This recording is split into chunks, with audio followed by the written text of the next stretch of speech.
त्यसो भने त राजतन्त्रै ल्याए भइगयो नि त। राजतन्त्रमा पो राजाको छोरो राजा हुन्छ, राजाकी छोरी अधिराजकुमारी हुन्छ, छोरो राजकुमार हुन्छ। अब अहिले पनि लो नाम पो राजकुमार छैन होला त काम त राजकुमारकै छ। हिजो पो नमिता सुनिता भयो होला त, अहिले पनि निर्मला छ, निर्मला र भागीरथ भइराखेको छ। तिनले मार्दा चाहिँ नमिता सुनिता हुने, अनि यिनले मार्दाखेरि चाहिँ क्रान्ति हुने। यो प्रधान न्यायाधीशले बोल्ने भाषा। हामीले केपी ओलीलाई 20 बचाउ गरेको हो र केपी ओली हाम्रो ससुर हो? के लिनु दिनु छ हामीलाई केपी ओलीसँग? पार्टी एकता गरियो भने पनि त्यो पनि पार्टी एकता हुन्छ। सम्पूर्ण कारण चाहिँ यहाँ हो। त उनीहरूले यो कुरा त सुरेन्द्र पाण्डेले त कुनै न कुनै रूपमा नेपाल र नेपालीको पक्षमा भएको एउटा मात्रै निर्णय ल मलाई भन्दै, कुन चाहिँ निर्णय भयो ल भन्नु त? केही पनि छैन। खोज्दा त यस्तो पनि पार्टी एकता हुन्छ? यो अधिकार प्रधानमन्त्रीको हो। अब यहाँ आऊ, अब यो जबरजस्ती हो कि संविधान सम्मत हो कि प्रतिकूल हो कि त्यो भन्ने अधिकारी हामी हौँ। त्यसैले मैले भने नि यस्तो गरेर यो देश सिद्ध्याउने खेल हो बाबु। यो सबैले कहाँ आफूलाई उभियो भने अदालत चाँडो निर्णय गर, जस्टिस डिले इज जस्टिस डिनेड। महिलाको सिद्ध बाबासँग मेसेन्जरमा लामो समयसम्म रसरङयुक्त कुराकानी आदान प्रदानहरू हुने गरेका छन्। जब यो कुरा चाहिँ उनको श्रीमानले देखे, त्यसपछि कथाले अर्कै रूप लियो र बलात्कारको घटनामा त्यो रूपान्तरित हुन पुग्यो। नानी तिमीले त गएर शरीर सुम्पेकी रहेछु बाबालाई, जहाँसम्म श्वेता खड्कालाई म चिन्छु र जे आरोप उनीमाथि आएको मैले सुने, त्यसमा मलाई त्यत्रो विश्वास चाहिँ भएन। तर मान्छे भित्र त जान सकिँदैन। श्वेतालाई जहाँसम्म मैले चिन्छु उनले यस्तो नगर्नु पर्ने हो भन्ने मेरो विश्वास छ। हिजो मैले भन्थेँ प्रचण्डलाई 5 वर्ष केपी ओलीलाई प्रधानमन्त्री दिए भन्ने कुरा झुटो है। ल सुन साथी हो भन्दै म फेरि तपाईँलाई भन्छु, यी 4 न्यायाधीशले जुन यो कुरा बोलिराखेका छन् यो कुरा सर्वकालिक हुने छैन, किनभने यो गलत छ। सब जुडिस विषयमा बोल्न पाइँदैन भन्ने कुरा त शेरबहादुरलाई पनि थाहा छ बाबा। शेरबहादुर भन्दा गए गुज्रेको नेता को छ नेपालमा? यदि प्रचण्डहरूले जबरजस्ती गर्ने हो भने, तपाईँले भने जस्तो प्रतिकूल स्थिति उत्पन्न हुन्छ भने, त्यो प्रतिकूल स्थिति उत्पन्न हुनुभन्दा 12 घण्टा अगाडि नै केपी ओलीले मुलुकमाथि सङ्कटकाल लगाउँछन् अथवा प्रत्यक्ष शासन लाद्छन्। बिचरा एउटा कुलमानले 10 दुनियाँ गरेर लोड सेडिङ मुक्त गराइदिए। अब त्यो पनि मैले यिनले मात्रै हो र टोपबहादुर मैले गरेको भन्छन्, केपी ओली मैले गरेको भन्छन्। पहिलो कुरा म त्यसलाई पूर्णता दिउँ, यो त इतिहासको विरासत हो, कुरा सिद्धियो। जहाँसम्म शक्तिशाली तपाईँले भन्नुभएको छ, यो तपाईँलाई लागेको मात्रै हो। मलाई त योभन्दा लुतेर ल्याङ्ग्रो सरकार त मैले इतिहासमा आजसम्म देखेकै छैन। तपाईँ 6 महिनाको आँकडा हेर्नुभयो भने 6 महिनामा मोबाइल मात्रै 20 अरबको ल्याएको छ यो देशले। किनभने उहाँहरूले मुलुकलाई वास्तवमा ढाँटेको कुरा नै हो। काङ्ग्रेस, कम्युनिस्ट, मधेस, पहाड, लिङ्ग, क्षेत्र इत्यादि देखाएर बबन्डर खडा गरेर प्रखर ढङ्गले चाहिँ सरकारको चाहिँ माखो खिल्ली उडाइराखेका हुन्छन्। पहिला चाहिँ 17 घण्टा लोड सेडिङ हुने, कुलमानले चाहिँ त्यो लोड सेडिङलाई नेपाललाई लोड सेडिङ मुक्त बनाएको श्रेय कसरी? त्यसमा पनि केपी ओलीले त जाँदै जाँदैन, किनभने यसको प्रोजेक्ट भनेको जनार्दनको हो र नीति भनेको चाहिँ प्रचण्डको हो।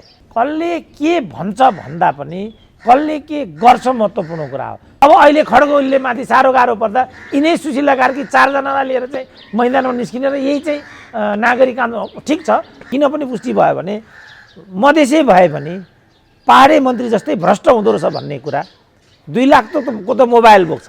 हाक्काहाक्की जुन डकैतीको शैली छ यसको स्रोत के हो? यस्तो हिम्मत उहाँहरूले कहाँ पाउनुहुन्छ? सुब्बा भन्दा पनि तल हुने यिनीहरू, सुब्बा जतिको पनि हिम्मत छैन यिनीहरूसँग। यो होइन, यिनीहरू जागिरे हुन्।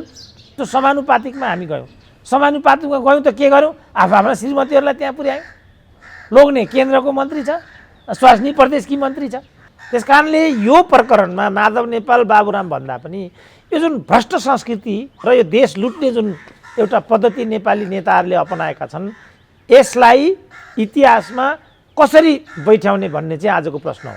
मै पोहोर पुगिरहेको थिएँ भारतीय दूतावासमा, अहिले टिफिन टाइम हो भने भित्रै छिर्नु दिएन। आफ्ना दाजुभाइलाई चाहिँ त्यस्तो गर्ने, अनि के राजदूतको काम नेताको सवारी चलाउने मात्रै हो? सडकमा जुलुस निकालेरै फैसला गराउने हो भने सर्वोच्च अदालत किन चाहे?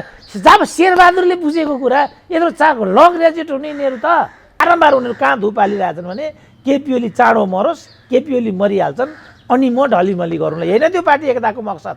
अनि केपी ओलीले 18 देखि 22 महिनामा मर्छु भनिकन हामीलाई चाहिँ फसाल फुसलुङ पार्नुभयो। आखिरी मर्दा पनि मर्नु भएन। यो सबै कुरा भनि नै रहनु भएको छ, के ढाँटेकै छैन नि त। डाक्टर साहब, तपाईँलाई एभरेस्ट नेपालमा हार्दिक स्वागत छ। ल हस्, धन्यवाद। प्रधानमन्त्री केपी शर्मा ओलीले दोस्रो पटक प्रधानमन्त्रीको कार्यभार सम्हालेको हिजो मात्रै फागुन 3 गते 3 वर्ष भयो। प्रधानमन्त्रीको 3 वर्षे कार्यकाललाई डाक्टर साहबले कसरी समीक्षा गर्नुभएको छ? मैले यहाँबाट सुरु गरेँ। त्यो चाहिँ अब औसतभन्दा पनि तल छ मैले देख्दा।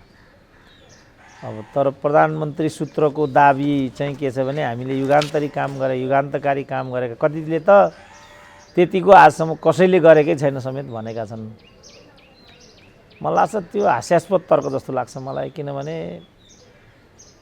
मूलत प्रधानमन्त्री चाहिँ पार्टीभित्रको आन्तरिक कलह, सत्ता व्यवस्थापन, मन्त्री पदको बाँडफाँड, अनि ठेक्कापट्टा नियुक्ति र कोभिडमा फसेर गएको हामीले देखेकै छौँ। अब यस्तोमा केही पनि नयाँ कुरा प्रधानमन्त्रीले गर्ने भन्ने अवस्थै विद्यमान थिएन। गरेको भए त्यो एउटा सुवर्ण मौका हुन्थ्यो, युगान्तकारी एउटा अवसर थियो। त्यो कुरा चाहिँ अरूले पनि भनेका छन्, किनभने सुविधा मात्रै होइन, झन्डै 2/3 बहुमत उनीहरूलाई प्राप्त थियो। तर गएको 1 वर्ष त उनीहरू नित्य आफ्नो दलीय झगडामा लिप्त देखेकै छौँ। त्यसपछि अशक्त बिरामी प्रधानमन्त्री, उहाँको व्यथा पनि नेपाल र नेपालीको लागि एउटा चित्र बनेर रह्यो। त्यस्तो बेलामा केपी ओलीले केही गर्न सक्ने अवस्थै थिएन। अनि यसलाई लिएर हामीले तर्क वितर्क विचार विमर्श किन गरेको हो, प्रधानमन्त्रीले विभिन्न किसिमका दावाहरू किन गरेका हुन्, त्यो मैले केही पनि बुझेको छैन। कुनै आँकडाले प्रधानमन्त्रीले केही कुरा गरेको भन्ने देख्ने अवस्थै म देख्दिनँ क्या। उद्योग खुलेको छैन, कलकारखाना बनेका छैनन्, बाटोघाटो विस्तारित भएको छैन, नयाँ सडकहरू बनेका छैनन्। जो नियमित सडक विभाग छ, नियमित काम गरे होला, नगरपालिका छ, नियमित काम गरेको होला, नियम बनाए, कानुन बनाए, यस्तो गरे भनिरहेका छन्। त्यो सबै तलब सुविधा अन्तर्गत हुनु। जस्तै सबभन्दा मैले पनि युनिभर्सिटीमा पढाएँ, फलानु गरेँ, अनि यो पनि यसको विषय हुन्छ र। तलब पाउँछु, पढाउने काम गरेँ, जीवनभर पढाएँ, पेन्सन पाउँछु। यो के युगान्तकारी हो र? मैले चाहिँ नयाँ नयाँ अनुसन्धान कति गरेँ, नयाँ नयाँ बौद्धिक कन्ट्रिब्युसनहरू के दिएँ, अनुसन्धानमूलक लेख रचना, किताबहरू, राष्ट्रिय अन्तर्राष्ट्रिय क्षेत्रमा सभा, सेमिनार, नयाँ नयाँ फर्मुलाहरू, नयाँ नयाँ चाहिँ फाइन्डिङ्सहरू, त्यो आधारमा न मैले केही कुरा गरेको ठहर्छ। जब मैले त्यो गरेको छैन भने त यो त मेरो नियमित कुरा हो। अब नियमित कुरा पनि मैले गरेको भनेर चाहिँ नाकफुक घोक्र्याउने हो भने मलाई लाग्छ त्यो हास्यास्पद हो, त्यसको कुनै अर्थ बन्दैन। तर प्रधानमन्त्रीले त हिजो भूकम्पले क्षतिग्रस्त भएको प्रधानमन्त्री कार्यालयलाई पुनर्स्थापित गरेको कार्यक्रम पनि थियो संयोग, र त्यही प्रधानमन्त्रीको 3 वर्ष कार्यकालमा गरेका कुराको फेरिस्त भेली विस्तार प्रस्तुत गर्ने क्रममा त केही पनि बाँकी नभएको जस्तो आफै बोल्नुभयो। फेरि अरूले भन्दा पनि होइन, अरू सञ्चार माध्यमले लेख्या पनि होइन, प्रधानमन्त्रीको आवाजै आयो, भिडियो नै आयो, उहाँले त केही बाँकी नराखेको कुरा भन्नुभयो नि त डाक्टर साहब। होइन, उहाँले त भनिरहनु भएको छ, जस्तो रेलको कुरा, पानी जहाजको कुरा इत्यादि कुरामा मलाई व्यङ्ग्य गरे, हाँसे। तर रेल आइराखेको छ, स्टिमर त्यहाँ कता हो, नारायणीमा हिँडिराखेको छ, यस्तो कुरा पनि नगरेको त होइन। तर चाहिँ जुन 80 करोडको रेल हो, रेलवे ट्र्याक नबनिकन अनि रेल ल्याएर थुपारेर अनि पालले छोपेर राखेपछि त्यो आफै हास्यास्पद होइन? त्यसको त खर्च त्यहाँ गइराखेको होला। अब प्रधानमन्त्री नयाँ एउटा कक्षकै कुरा गर्ने हो भने पनि जुन कक्षलाई उहाँले नयाँ रूपमा त्यहाँ स्थापित गर्नुभयो, त्यो चाहिँ 1400 कोठा भएको सिंहदरबार हो। त्यसलाई इस्वी 1908 चन्द्रशमशेरले 1 वर्षमा तयार गरेका थिए। अहिले भूकम्पकै कुरा गर्ने भने 72, 73, 74, 6 वर्ष भइसक्यो। 6 वर्षमा उहाँहरूले मरेर एउटा कोठाको पुनर्निर्माण गर्न सक्नुभएको। अब यो पनि कुनै गौरवको विषय हो र? यो त सिंहदरबार भनेको त एसियाकै सबभन्दा ठुलो घरमा पर्थ्यो। त त्यस्तो किसिमको 1 वर्षमा संरचना उभ्याउन सक्ने प्रधानमन्त्रीकै पछिल्लो उत्तराधिकारी भएर यस्तो चाहिँ लोमुते कुरा गर्दै हिँड्ने हो? उहाँहरूले लज्जाबोध गर्नुपर्ने र जनतासँग माफ माग्नुपर्ने। वास्तवमा हामीले केही पनि गर्न सकेनौँ। यसको लागि हामी क्षमा प्रार्थी छौँ। जे जनताले दण्ड दिए पनि हामीलाई स्वीकार्य छ, यो हो भन्नुपर्ने। योभन्दा अर्को उहाँहरूले बोल्नै पाउनुहुन्न। जस्तो राजाको कुरा गरौँ न, पृथ्वीनारायण शाहले यो देश बनाएको कुरा छोडिदिउँ, अहिले त्यो ठुलो हुन्छ। भीमसेन थापाले अङ्ग्रेजसँग युद्ध लडेको कुरा पनि छोडिदिउँ, किनभने त्यो आफैमा अब क्षयकारी पनि थियो, विनाशकारी पनि थियो। इतिहासमा त्यसलाई कस्तो स्थानमा राख्ने त्यो पनि छोडिदिउँ। तर राजा महेन्द्रले 17 to 27 10 वर्ष त शासन गरेको हो नि। राज्यसँग अहिले जे जति पूर्वाधारहरू छन् ती जम्मै त्यही 10 वर्षका उपलब्धि हुन्। पूर्व पश्चिम राजमार्ग भने पनि त्यही हो, कोदारी राजमार्ग भने पनि त्यही हो, पृथ्वी राजमार्ग भने पनि त्यही हो। उनको 17 सालको उदय हुनुभन्दा अगाडिको कुरा गर्ने हो भने लोकसेवाको स्थापना पनि त्यही हो, राष्ट्र ब्याङ्कको स्थापना पनि त्यही हो। सम्पूर्ण कुराहरू तिनै हुन्। जहाँ प्रधानमन्त्री अहिले निवासको रूपमा छन् त्यस बालवाटारको कुरा गरे पनि त्यही हो, र जहाँ उनका मन्त्रीहरू बस्छन् त्यो मन्त्री पुल्चोक निवासको पुल्चोकको कुरा गरे पनि त्यही हो।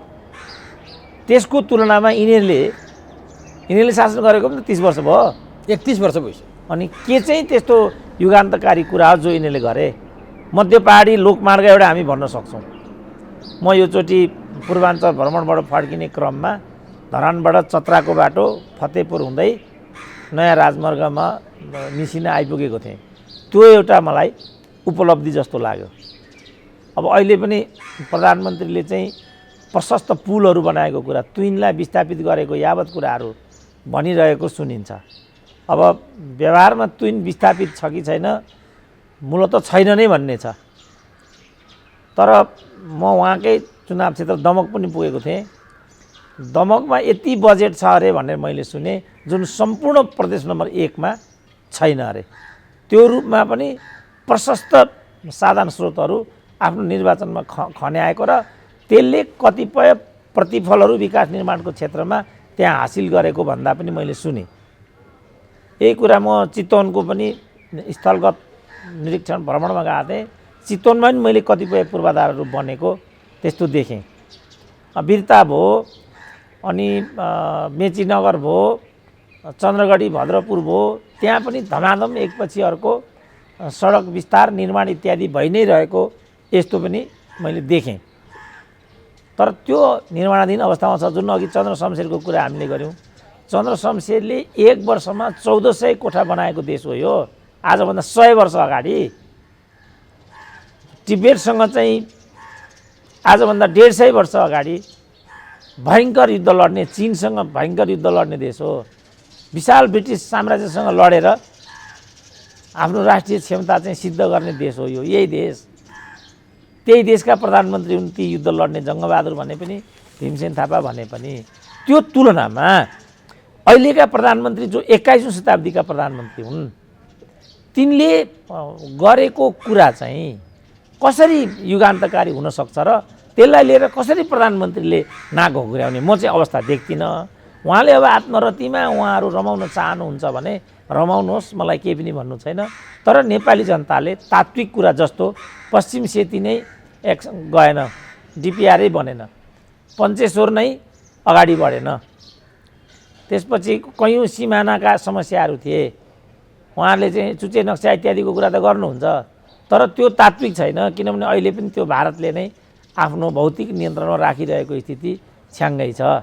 भारतसँगका यस्ता कुराहरू भर्खरै परराष्ट्र मन्त्री यही कार्यकालको कुरा हो, भारतको भ्रमणमा जानुभयो, यो विषय नै आएन भन्ने भयो। किनभने उहाँहरूले मुलुकलाई वास्तवमा ढाँटेको कुरा नै हो। परराष्ट्र मन्त्रीको भारत भ्रमण भनेको कोभिड भ्याक्सिनको सौदासँग जोडिएको थियो। उसले चाहिँ 10 लाख भ्याक्सिन दिए जस्तो गरेर अब 10 लाख डोज दियो, 10 लाख डोज दिए जस्तो गरेर अब 20 लाखको चाहिँ व्यापार गर्ने यो हिसाबसँग जोडिएको विषय थियो। मूलत त्यो विषय थियो यो, ताकि नेपालले अन्तबाट भ्याक्सिन चाहिँ नल्याओस्। अब मलाई सबभन्दा चाहिँ मन कुँडिने विषय भनेको चाहिँ मेलम्ची जस्ताको जस्तै रह्यो। मेलम्चीको अन्तिम किस्ता भुक्तानी दिन बाँकी 36 करोड मात्रै थियो। सिएमसी कम्पनीलाई यिनीहरूले थर्काएर यहाँबाट इटाली फर्किन बाध्य बनाए र नयाँ ठेक्का गरे र 2 अरब 52 करोडको त्यो ठेक्का प्रचण्डको घरबेटीलाई नै पारे। त्यो काठमाडौँको सबै ठेक्का पट्टा तिनै घरबेटीले क्याप्चर गरिराखेको र कृषि मलको ठेकेदार पनि त्यही घरबेटी रहेको, कृषि मल समेत पनि नदिएको, उखु कृषकहरूको भुक्तानी पनि नभएको। यो त कुनै पूर्व पश्चिम राजमार्ग त होइन नि, यो त कुनै गोजीबाट चाहिँ कृषकहरूलाई भुक्तानी दिने कुरा त होइन नि, यो त कुनै मागेर ल्याउने कृषि मलको कुरा त होइन नि। राष्ट्र ब्याङ्कमा पैसा छ, नेपाली जनताले तिरेको कर र विश्वभरिको रोजगारीको बजारमा गएकाहरूले पठाएको रेमिटान्सबाट थुप्रेको पैसा निकालेर कुनै अर्को देशमा गएर किनेर लिएर मल वितरण गर्नमा केले रोक्छ भन्नु त? त्यति नगर्ने ल्याङ्ग्राले अनि मैले यो गरेँ त्यो गरेँ फलानो गरेँ भन्नुको के अर्थ छ मलाई भनिदिनु त ल। डाक्टर साहबले फेरिस त पेस गर्नुभयो सरकारले गर्न नसकेका कुरा, केपी शर्मा ओलीले फेरिस त पेस गरे सरकारले गरेका कुरा। मैले यति किलोमिटर सडक बनाएँ जुन अहिलेसम्म बनेकै थिएन। एकछिन है डाक्टर साहब, अनि मैले ढलेको धरहरा उठाएँ, कसैले उठाउन सकेका थिएन। मैले रानी पोखरी बनाएँ, कसैले बनाएको थिएन। मैले जनकपुरमा रेल ल्याएर त्रिपालले छोपेर राखेको छु, कसैले बनाएको छैन। यस्ता यस्ता कुरा गरेर जनता कहिलेसम्म ढाट्ने? अनि आर्थिक वृद्धि दर वात्तै बढ्यो मायादेखि भन्नुभयो, गरिबी घट्यो भन्नुभयो। तर प्रधानमन्त्री केपी शर्मा ओलीकै अन्तर्गत होला राष्ट्रिय योजना आयोग, सायद पुष्प कँडेल त्यसको उपाध्यक्ष हुनुहुन्छ, उहाँले केही समय अगाडि प्रस्तुत गरेकोमा नेपालमा गरिबी 4% बढेको कोभिड पछि गरिबी बढ्यो, गरिबीको सङ्ख्या बढ्यो, भोकमरी बढ्यो भनेर उहाँले नै पेस गर्नुभएको छ। आफ्नै राष्ट्रिय योजना आयोगलाई खण्डन हुने गरी प्रधानमन्त्रीले गरिबी हट्यो, गरिबी उन्मूलन भयो, आर्थिक वृद्धि दर बढ्यो भनेर कसरी भन्न सक्यो होला आफ्नै कुरा खण्डन गरेर? डाक्टर साहब अब यसमा कसरी बोल्ने मलाई अचम्म लाग्छ, किनभने डाक्टर साहबले बोलिदिनुपर्छ यो विषयमा। किनभने 7% ग्रोथ रेट भनेको छ, त्यो पनि मैले पनि सुने। 7% ग्रोथ रेट कसरी हुनसक्छ? किनभने एउटा पनि उद्योग खुलेको छैन, उत्पादन र उत्पादकको त बढेकै छैन, ठाउँ ठाउँको चाहिँ जुन कृषियोग्य जमिन हो त्यो बाँझो रहिराखेको छ। अनि जो श्रमशक्ति योग्य जति पनि युवाहरू हुन् तिनीहरू चाहिँ रोजगारीको बजारमा विश्वभरि फैलिएर रहेका छन्। अनि 30 अरबको त चामल मात्रै आयात हुन्छ, 14 अरबको त मासुजन्य पदार्थ मात्रै आयात हुन्छ, 56 अरबको त पेट्रोलियम पदार्थ मात्रै आयात गरिन्छ। अनि के आधारमा 7% वृद्धि दर हुन्छ मैले त्यो बुझेकै छैन। एउटा त त्यो नै झुट भइगयो। कसरी हुन्छ यही भन्नु, के आधारमा त्यो हुन्छ त? फेरि सामान्य अवस्थामा त हुन्थेन डाक्टर साहब, कोभिडले थलिएको अर्थतन्त्रमा त्यो असम्भव कुरा जस्तो यो अर्थशास्त्रीहरूले भनिरहेछन्। अनि मैले भने नि डाक्टर साहब, जस्तो राष्ट्रिय योजना आयोगले केही समय अगाडि प्रतिवेदन सार्वजनिक गर्यो, 4% गरिबी बढ्यो, 12 लाखभन्दा बढी चाहिँ गरिबी परिवार चाहिँ गरिबीमा दलदलमा छन्, भोकमुरीमा छन् भनेर प्रधानमन्त्री ओलीकै माता हातको राष्ट्रिय योजना आयोगका पुष्प कँडेलले सार्वजनिक गरे। त्यही कुरालाई खण्डन हुने गरी प्रधानमन्त्रीले गरिबी हट्यो, आर्थिक वृद्धि दर बढ्यो, गरिब कोही छैन, भोकमुरीले कोही मरेको छैन भनेर प्रस्तुत गरिदिनु भयो।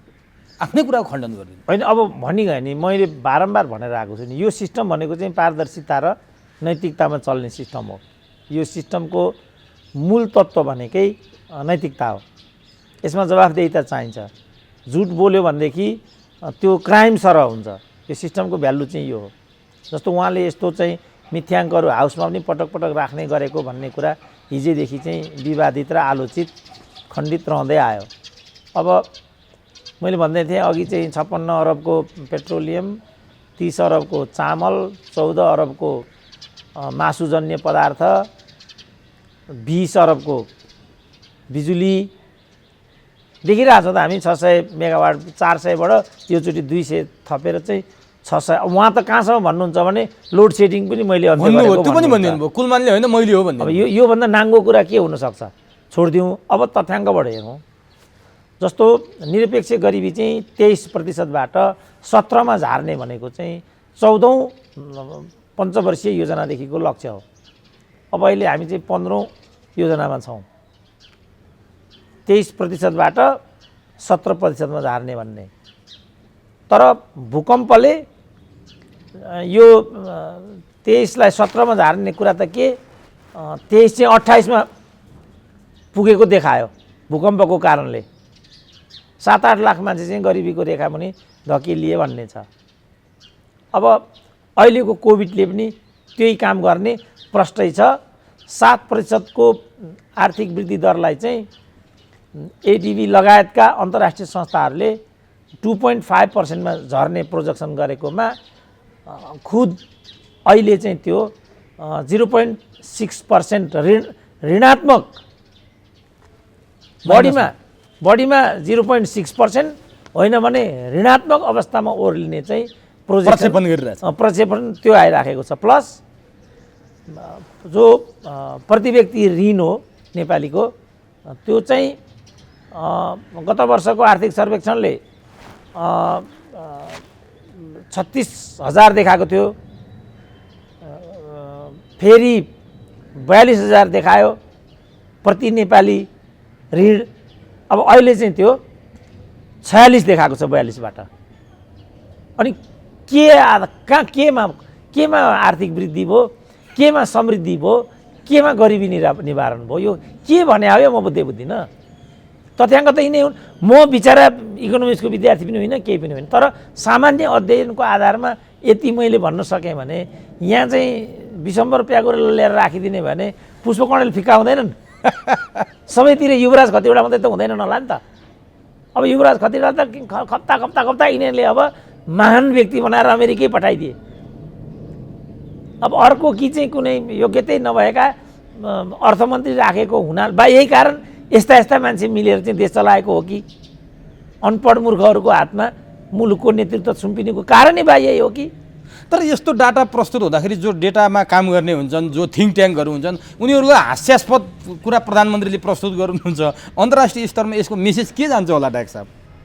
होइन, अब अन्तर्राष्ट्रियको बारेमा पनि लन्डनमा चान्चुन 5-10 वर्ष अगाडि नै प्रश्न उठाइयो। नेपाल जस्तो भ्रष्ट मुलुक जहाँ चाहिँ यहाँबाट ट्याक्स पेयरहरूबाट चाहिँ कलेक्सन गरेको मनी भ्रष्टाचारमा चाहिँ दुरुपयोग गरिन्छ भनेदेखि यहाँ चाहिँ लन्डनले पुनर्विचार गर्नुपर्छ भन्ने 10 वर्ष अगाडिको मैले एउटा रिपोर्ट पढेको थिएँ।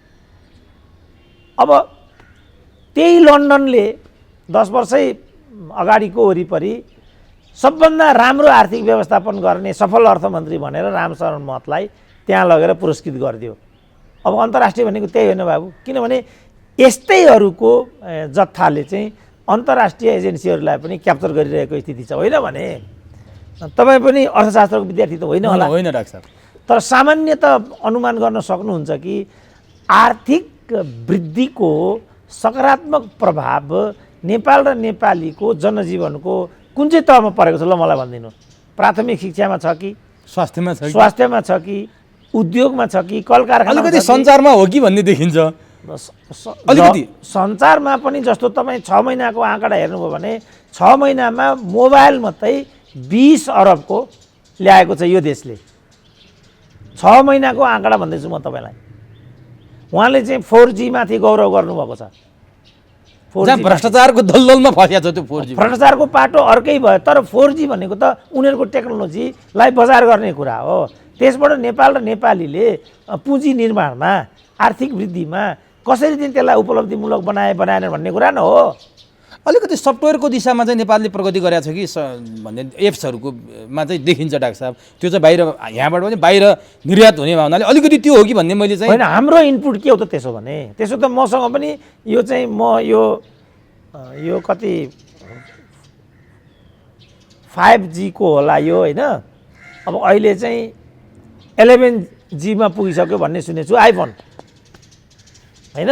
अब म चाहिँ पुरानो पुस्ताको पनि भएको र समृद्ध पनि नभएको हुनाले छोराले प्रयोग गर्दा गरेको एउटा थोत्रो मलाई ल्याएर फालिदियो, म चलाइरहेको छु।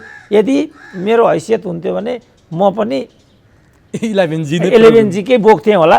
मानिलिउँ मैले 11G को बोकेँ भनेदेखि त्यो 11G को आइफोनको मूल्य अहिले 1.5 लाख छ। जस्तो भर्खरै चाहिँ के अरे प्रदेश नम्बर 1 का नेकपाकै मुख्यमन्त्रीले 4 करोडको गाडी खरिद गरेको भनेर सुनेको छु। 3 करोड भन्ने मैले सुनिरहेको थिएँ, भर्खर त 4 करोड हो कि भन्ने पनि मैले सुने। प्रदेश नम्बर 2 का मुख्यमन्त्रीले चाहिँ 2 लाख रुपियाँको मोबाइल बोक्छन्। प्रदेश नम्बर 5 का सभामुखको गाडी नै तरकारी किन्ने गाडी पनि छ। बस अब यसलाई नै तपाईँ उपलब्धि ठान्नुहुन्छ, यसलाई नै तरक्की भन्नुहुन्छ भने त मलाई क्षमा दिनुहोस्, म तपाईँसँग बोल्नै सक्दिनँ। होइन र त्यसको तात्पर्य चाहिँ जनताले जस्तो आज मात्रै एउटा बच्चीको मैले सुनिरहेको थिएँ, म चाहिँ पढ्नै पाइँदैन टर्च बालेर म पढ्छु भनिरहेछ। अहिले पनि 40% मानिसहरू अन्धकारमा छन्। अहिले पनि अधिकांश दिदीबहिनीहरू सुत्केरी हुन नसकेर जीवन गुमाउन बाध्य छन्। शान्ति सुरक्षाको कुरा गर्नुहुन्छ भने तपाईँले बैतडीको केस सुनिरहनु भएको छ। निर्मलाको हत्यारा अहिलेसम्म पत्ता लागेको छैन। अब प्रहरी सशक्तिकरणको अभावमा पनि यस्ता कुराहरू बढेर गएको भन्ने छ। र ठाउँ ठाउँका सुरक्षाकर्मीहरू के भन्छन् भने हामीले चाहिँ छाता ओढेर अनि सिमानाको रक्षा गरिरहनु परेको छ हामीहरूले। म भर्खरै यहाँ पुगिरहेको थिएँ बाहुनडाँगीमा झापामा बिचरा, मैले चाहिँ त्यो म पुगेको छैन, त्यो रसुवाको प्रहरी चौकीको एउटा प्रहरीको मैले एउटा टिप्पणी सुनेको थिएँ। पारिपट्टि कस्तो शानदार एउटा महलमा बसेर चिनिया सुरक्षाकर्मीले सुरक्षा दिन्छन्, हाम्रा चाहिँ घुम ओढेर टहरामा तप तप त्यो पनि पानी चुइराखेको छ, कुहिएको बासी खाना खानु परिराखेको छ। सुरक्षाको अवस्थालाई पनि हामीले चुस्त दुरुस्त बनाउन सकेका छैन। अब सेनाको समस्या पनि यही होला, सशस्त्रको पनि यही होला, कर्मचारीको पनि वृत्ति विकास छैन। अब यहाँ तपाईँ स्थायित्व फलानु कुरा गर्नुहुन्छ, उहाँ एउटै सचिवको 4 वर्ष 5 वर्षमा 8 चोटि सर्र भइराखेको छ। अब बिचरा रिटायर हुन 4 महिना बाँकी छ। त्यो यो बिरालाले चाहिँ बच्चा बोके जस्तो कहिले श्रम मन्त्रालय जानु परेको छ, कहिले शिक्षा मन्त्रालय जानु परेको छ, कहिले सहकारी मन्त्रालय पुग्नुपर्छ, कहिले नेपाल ट्रस्ट। हेर्नु त, न कर्मचारीको स्वाभिमानलाई हेरियो, न चाहिँ राइट मेन राइट प्लेसको प्रविधिलाई अपनाइयो। के आधारमा प्रधानमन्त्रीले यो गरिमा गाथा गाएको, यो आत्मश्लाघाको के अर्थ छ मैले केही पनि बुझाएको। कसरी डिङ हाँक्न सक्यो होला, कसरी हुङ्कार गर्न सक्यो होला त सिंहदरबारबाट? जनताले त तलबाट हास्य कलाकार भन्न थालिसके प्रधानमन्त्रीलाई। प्रधानमन्त्री बोलेको बोले हुनुहुन्छ, तपाईँले भने जस्तो जनतामा समस्याको चाङ छ। अब कसरी प्रधानमन्त्री जनतासँग जोडिने होला? अब हामी हारिसक्यौँ, हामी थाकिसक्यौँ। अब केही पनि बोल्नको लागि हामीसँग शब्द छैन, बाणी छैन। किनभने त्यसैले मैले यसलाई थ्योराइज गरेर हेरेको, यो भनेको चाहिँ इथिक्समा चल्ने सिस्टम हो। यो सिस्टममा जोर जबरजस्तीको कुनै पनि गुन्जाइस हुँदैन। संविधान, कानुन, यसका परिधिहरू, मूल्य मान्यतामा चल्ने सिस्टम हो वेस्ट मिनिस्टरियल सिस्टम चाहिँ। अब उहाँहरूले त आफूलाई कम्युनिस्ट पनि भन्नुभएको छ। कम्युनिस्ट भन्ने बित्तिकै त pro people, pro nation, pro poor, communist भनेको मैले बुझेको त्यहाँ जोडिन्छ। अब गरिबलाई हेरिँदैन भने, मुलुकलाई उच्च प्राथमिकता राखिँदैन भने, कल कारखानाहरू खोलिँदैन भने उनीहरूले आफूलाई कम्युनिस्ट भन्नुको कुनै अर्थ बन्दैन। अब मैले ल कि तपाईँ मलाई नै भन्नुहोस्। होइन, म त यसो भन्छु डाक्टर साहब, जस्तो नि 2074 सालमा चुनाव भयो, अब तपाईँले त कम्युनिस्ट भन्नुहुन्न, कम्युनिस्ट भनिएकाहरूले मोर्चा बनाए, झन्डै 2/3 निकट मत ल्याए, पार्टी एकता पनि गरे।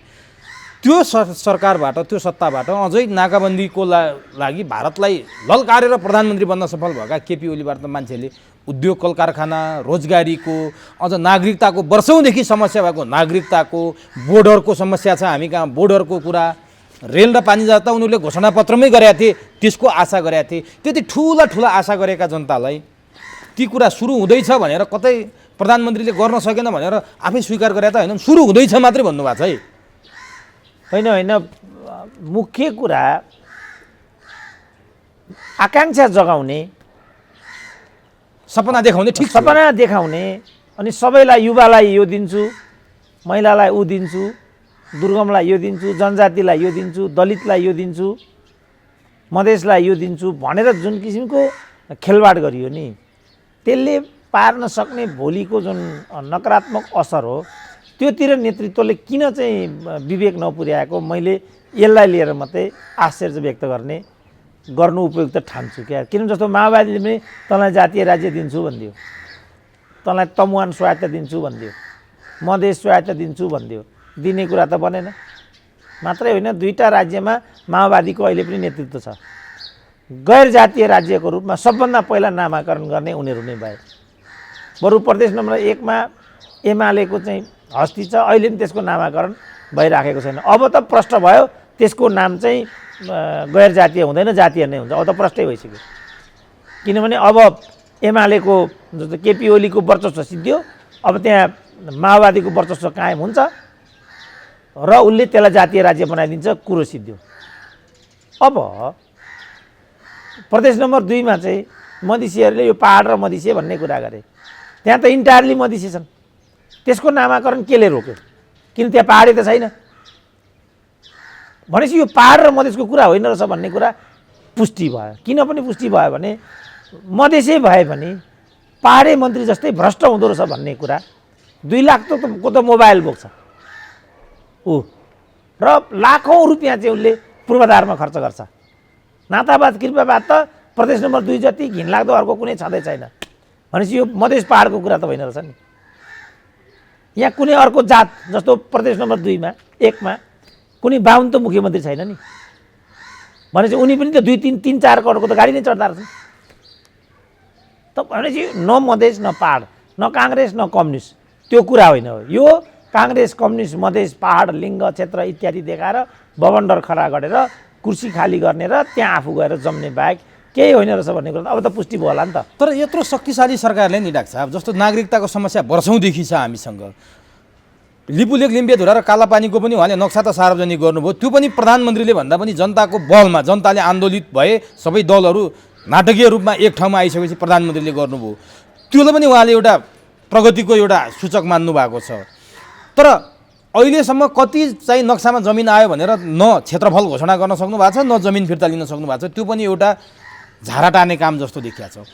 नेपालको भारतसँगको सिमानाको कुरा गर्ने भने 70-71 भन्दा बढी स्थानमा अहिले पनि विवाद छ। ती कुनै कुरा समाधान गर्नु भएन, नागरिकताको उस्तै समस्या समाधान गर्न सक्नु भएन, सबै कुरा गर्न सक्नु भएन, खालि कर्मचारी समायोजन गरे, संघीयता कार्यान्वयन गरे, ढलेको धरहरा उठाएर रानी पोखरी बनाए। योभन्दा त केही देखेन त डाक्टर साहब, किन गर्न नसक्या होला? होइन, यो कर्मचारी समायोजन तालाई कार्यान्वयन लैजानेमा पनि आज एउटा प्रदेशको योजना आएको उपाध्यक्ष मलाई भेट्न आइरहेको थिए। उनले भन्दै थिए अहिले पनि नियम कानुनले नै बाधा पुर्याइराखेको छ र कर्मचारी नियम कानुनलाई सिरानी नहालिकन केही पनि गर्न तत्पर नहुने, फलस्वरूप विकास निर्माणमा हामीले वाञ्छित चाहिँ प्रतिफल दिन सकिरहेका छैनौँ भनेर उनी भनिराखेका थिए। र अहिले पनि प्रधानमन्त्रीकै पनि भनाइ के छ भने कतिपय नियम कानुन इत्यादि बनाउने कुरामा हामीले सफलता पाए पनि दलभित्रको कलहले गर्दा त्यसमा पनि हामीले भने जति परिणाम दिन सकेनौँ। जहाँसम्म नागरिकताको कुरा छ, नागरिकताको विषयलाई मुख्य एजेन्डा बनाएको त मधेसवादी दलले हो। त उहाँहरूले प्राथमिकताको आधारमा किन नागरिकताको कुरालाई चाहिँ समयमा सुल्झाउनुहुन्न र सिमानाको कुरा अरू कुराहरू, मलाई त्यसमा के लाग्छ भनेदेखि यस्तरी अन्टसन्ट कुरा उठाएर त्यो विषयलाई निर्णयमा पुग्न नदिने प्रपञ्च यहाँभित्र हुनुपर्छ भन्ने लाग्छ। किनभने जो कालापानीको छ, सुस्ताको कुरा छ, कुनै केपी ओलीले उब्जाएको कुरा त होइन नि। तर यो शक्तिशाली सरकार भएको बेला त्यसको समाधान गर्ने अग्रसरता त लिन सक्नु पर्थ्यो भन्ने मात्रै कुरो। पहिलो कुरा म त्यसलाई पूर्णता दिउँ, यो त इतिहासको विरासत हो, कुरा सिद्धियो।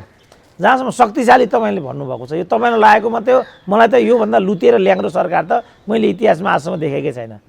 तपाईँले गणितलाई शक्तिशाली भन्नुभएको हो भने मैले व्याख्या के गरेको छु भने प्रश्न गणितको होइन, प्रश्न कत्रो मतले जितेको छ होइन, प्रश्न कत्रो आचरण र संस्कार गर्ने भन्ने हो।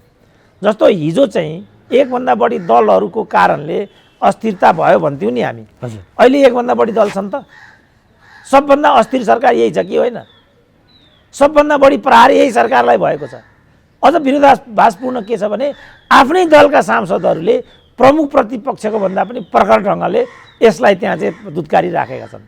भनेपछि के चिज हो त यो?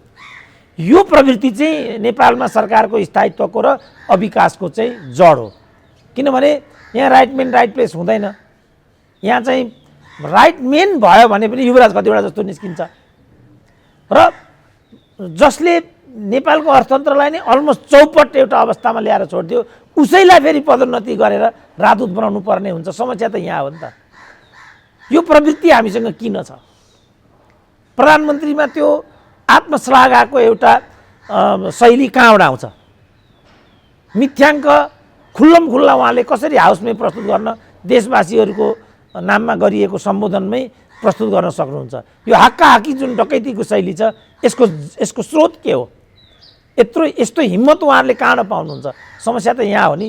जस्तो अहिले प्रमुख प्रतिपक्ष नै भयो, अहिले जुन हाउस विघटनको कुरा छ यस अवस्थामा प्रमुख प्रतिपक्षको कङ्क्रिट धारणा के हो हामीले थाहा पाएका छौँ त?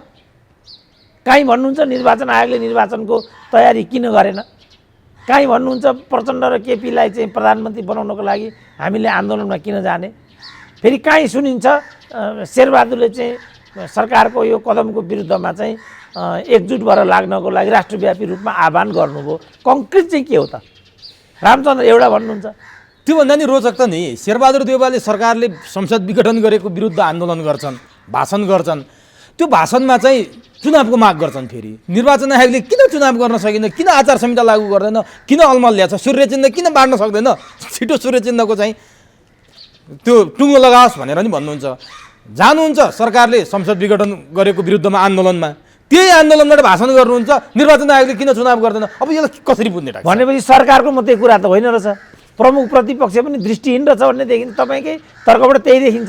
भने त शेरबहादुर देउवाले भैरवमा हिजो भाषण गर्दा संसद विघटनको विरुद्ध आन्दोलित छन्, आन्दोलनमा गएछन्, निर्वाचन आयोगले किन चुनाव गर्दैन भनेपछि कसरी बुझ्ने? अब त्यही त मैले भनेको थिएँ नि, प्रमुख प्रतिपक्षले पनि 3-4 कुरा गरिरहेको। मैले तपाईँ सोध्नुभन्दा अगाडि भनिरहेको थिएँ नि त, यो शैली प्रमुख प्रतिपक्षको आइराखेको छ होइन।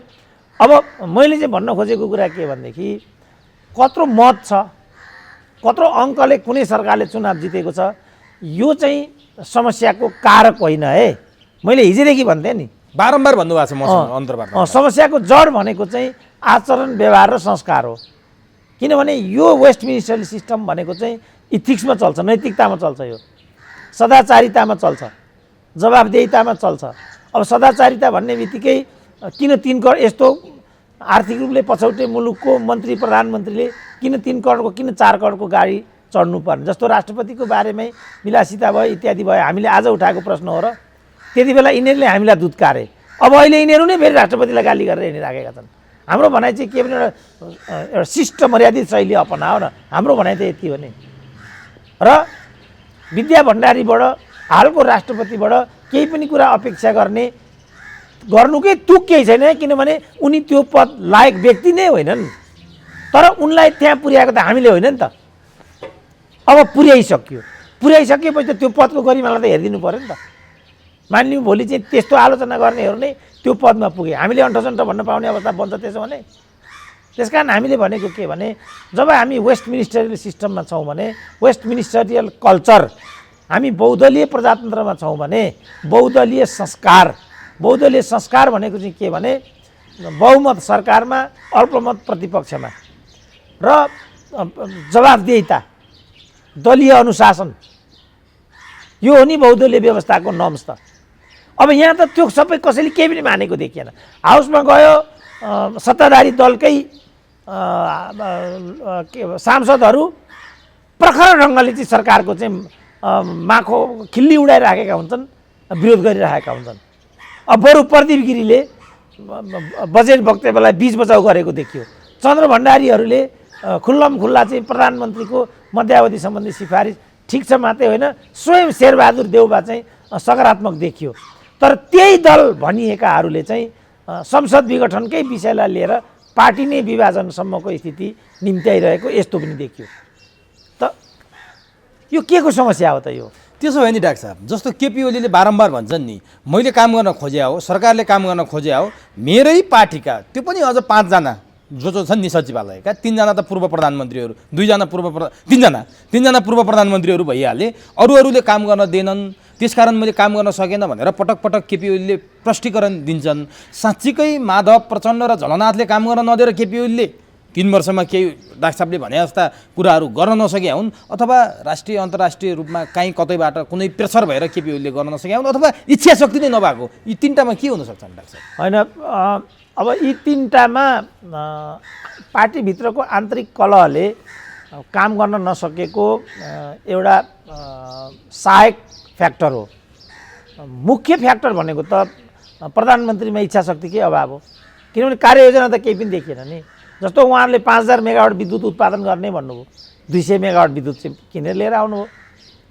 अब राम्रो काम गर्ने कुलमान राम्रो काम गर्ने भने राष्ट्रले पत्याएको उहाँलाई त उहाँहरूले पुनर्नियुक्ति दिनु भएन। त्यति मात्रै होइन, मैले हो हटाएको कुलमानले होइन भनेर भनिदिइसक्नुभयो। अब लोड सेडिङ अब भनेपछि त्यसो भने उहाँहरूले पहिला पनि त लोड सेडिङ नेपाललाई मुक्त गराएको भए हुन्थ्यो नि त। पहिला चाहिँ 17 घण्टा लोड सेडिङ हुने, कुलमानले चाहिँ त्यो लोड सेडिङलाई नेपाललाई लोड सेडिङ मुक्त बनाएको श्रेय कसरी, त्यसमा पनि केपिओले त जाँदै जाँदैन, किनभने यसको प्रोजेक्ट भनेको जनार्दनको हो र नीति भनेको चाहिँ प्रचण्डको हो, कार्यान्वयन भनेको चाहिँ कुलमानको। यहाँ केपिओली भन्ने विषय कहाँ छ? त्यसो यसरी बुझौँ नि डाक्टर साहब, कुलमान जसरी पुनर्नियुक्ति भएन नि, हामीले प्रचण्ड र वर्षमानप्रति नै हामीले आशंका धेरै गऱ्यौँ, उनीहरूले चाहेको भए हुन्थे भनेर हामीले धेरै पटक छलफल पनि गऱ्यौँ। यो केपिओलीको असहिष्णुताको कारण कुलमानको रिइन्ट्री नभएर छ भनेर बुझ्न सकिन्छ डाक्टर साहब? होइन, यो त जुन व्यापारिक वर्गको प्रतिनिधित्व केपिओलीले गर्छन्, त्यस व्यापारिक वर्गले कुलमानको पुनर्नियुक्तिलाई व्यवधान गरेको प्रश्न भयो, पुष्टि हो यो। अब यहाँ कुरा आयो के भनेदेखि वर्षमान पुन चाहिँ कुन वर्गका पक्षपोषक हुन्? उनी त आफूलाई क्रान्तिकारी पनि भन्छन्, कम्युनिस्ट पनि भन्छन् र केपिओलीले मलाई पुनर्नियुक्ति गर्न नदिएको पनि भन्छन्। त्यसो भने यसको नैतिक जिम्मेवारी वर्षमान पुन चाहिँ बन्दैन थियो? के उनीहरू खरदार जस्तो हुन् कि मन्त्री हुन्? त्यति बेर चाहिँ उनले होइन प्रधानमन्त्रीज्यू, अब कुलमान जस्तो चाहिँ अधिकृतलाई पनि जसले यो हदमा आफ्नो पदीय गरिमा र दायित्वलाई निर्वाह गरेको छ भने उनलाई नै चाहिँ यहाँबाट पुनर्नियुक्ति नगरेर घर पठाउने भनेको चाहिँ मेरो नैतिकताले सहज रूपमा लिन सकेन। तपाईँको मन्त्री भएर म जागिर खाएर बस्न सक्दिनँ, किन भन्न नसक्नुभएको त उहाँले? त्यति बेर टुलु बसेर टु द लास्ट जागिर खाने, अनि जागिरबाट च्युत भइसकेपछि चाहिँ मैले चाहेको त हो, फाइल लिएर गएको पनि हुँ, केपिओलीले मानेन भनेर पाइन्छ? खरदार हो र मन्त्री पद भने? त्यो खरदारले पनि यति तल्लो तहमा भन्न सक्दैन। भर्खरै त्यो मैले एकजना सचिवलाई नि दुःख दिँदा हैरान भएको सचिवको मैले एउटा विवरण हेरेको थिएँ। 44 सालमा म नेपाल सरकारको अन्तर्गत लोकसेवा पास गरेर सुब्बा थिएँ अरे, मन्त्रीसँग टेन्सन भएर मैले सुब्बा पदबाट राजीनामा दिएँ अरे। एउटा सुब्बालेसम्म हिम्मत देखाउँछ गाँठे। अब यिनीहरू त सुब्बाभन्दा पनि तल हुने यिनीहरू, सुब्बा जतिको पनि हिम्मत छैन यिनीहरूसँग। यो होइन, यिनीहरू जागिरे हुन् र यिनीहरू कमिसनको लागि मोलतोल गर्नेहरू हुन्। वर्षमान भने पनि त्यही कुरा हो, घनश्याम भने पनि त्यही कुरा हो, योगेश भट्टराई भने पनि त्यही कुरा हो। बरु पञ्च मन्त्रीहरूले चाहे त्यो केशरबहादुर विष्ट भनौँ, चाहे त्यो महत के महत अरे उताकै हरिश्चन्द्र महत भनौँ, उनीहरूले नीतिगत भिन्नता, राजासँग नीतिगत भिन्नता देखाएर हरिश्चन्द्र महतले त पूर्व पश्चिम राजमार्ग कोवलपुर वनवासा खण्डको ग्लोबल टेन्डरबाट चाइनाले पारेको टेन्डर थियो त्यो। त्यसमा चाहिँ इन्डियाले 1950 को टिटी तेर्स्याएर यसमा हामीले प्रायोरिटी पाउनुपर्छ भन्ने माग तेर्स्याएपछि चाइनाले ग्लोबल टेन्डरबाट प्राप्त गरेको त्यो ठेक्काबाट पछि हट्नुपर्ने भएको थियो। मोरल्ली हरिश्चन्द्र महतले चाहिँ सरकार म यसमा नैतिक दृष्टिकोणले बस्नु मलाई उपयुक्त हुँदैन, म बस्दिनँ भनेर उनले मन्त्री पदबाट राजीनामा दिए। यो केशरबहादुर विष्ट प्रकरणमा तिमीले बाढी लगाएको होइन, किन राजीनामा दिनु पर्यो भनेको छ वीरेन्द्रले। होइन, सरकार अब प्रजातन्त्रमा यो अभ्यास हुन्छ, मैले मन्त्री पदमा बसिरहनु उपयुक्त हुँदैन। अब कृष्णनीति विष्टको कुरा छोडिदिउँ, कति किन फेरि प्रतिगामी रहेछ सुरेन्द्र केसी भन्लान् फेरि। त्यतिका पनि भएनन् क्या यिनीहरू त। अब बिचरा एउटा कुलमानले 10 दुनियाँ गरेर लोड सेडिङ मुक्त गराइदिए। अब त्यो पनि यिनले मात्रै एउटा टोपबहादुर मैले गरेको भन्छन्, केपिओली मैले गरेको भन्छन्, वर्षमान मैले गरेको भन्छन्, वर्षमान मैले गरेको भन्छन्। यिनको खुट्टी थाहा छैन हामीलाई। यिनीहरू लोड सेडिङ गर्ने मान्छे हुन् कि लोड सेडिङ मुक्त गर्ने मान्छे हुन् हामीलाई थाहा छैन। यिनीहरूले 20-20 वर्ष शासन गरेको हामी देखाएको छैन। यो त उही रामशरण महतले नेपालमा चाहिँ आर्थिक विकास गरे भने जस्तो के आर्थिक विकास भएको छ भन्नु त? कसले रोजगारी पाएको छ? अब रामशरण पनि भन्नुहुन्छ मान्छेको हातमा मोबाइल, मेरो हातमा पनि छ नि मोबाइल। तर मुख्य कुरा चाहिँ युनिभर्सिटीको प्रोफेसर एउटा मोबाइल, ल्यापटप, कम्प्युटर, कार प्रयोग गर्न सक्ने रूपमा आत्मनिर्भर छ कि छैन, यो हो नि त कुरा त।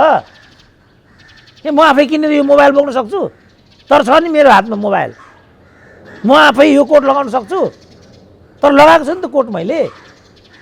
त्यसकारण मुख्य कुरा कसरी लगायो भन्ने कुरा महत्त्वपूर्ण। मुख्य कुरा चाहिँ कसरी लगाएर यो अनुकूलको वातावरण छ कि छैन भन्ने। एउटा प्रोफेसरले यतिको मेन्टेन गर्न सक्ने अवस्था, व्यक्तिले त जे पनि गर्न सक्छ। त्यसो भने त उनीहरूले 3 करोडको गाडी चढेर हिँड्छन्।